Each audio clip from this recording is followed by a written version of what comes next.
بسم اللہ الرحمن الرحیم۔ السلام علیکم ورحمۃ اللہ وبرکاتہ۔ ایک صحابی کی اسم اعظم والی دعا۔ حضرت انس رضی اللہ تعالیٰ عنہ فرماتے ہیں کہ میں مسجد نبوی میں حضور اکرم صلی اللہ علیہ وآلہ وسلم کی خدمت اقدس میں بیٹھا ہوا تھا کہ ایک شخص نماز پڑھ رہا تھا۔ نماز ادا کرنے کے بعد اس نے دعا مانگی، اللہم انی اسألک بأن لک الحمد لا الہ الا انت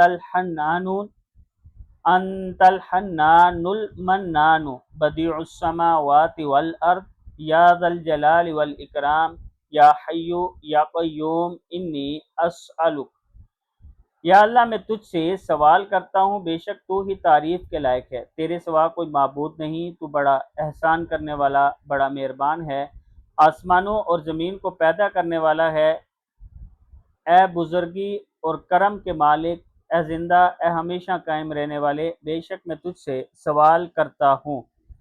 حضرت انس رضی اللہ تعالیٰ عنہ فرماتے ہیں کہ حضور اقدس صلی اللہ علیہ وآلہ وسلم نے حضرت زید بن ثابت رضی اللہ تعالیٰ عنہ کو یوں دعا سکھائی، اللہم انی اسألک بأن لک الحمد لا الہ الا انت وحدک لا شریک لک یا حنان یا منان بدیع السماوات والارض یا ذا الجلال والاکرام یا حی یا قیوم۔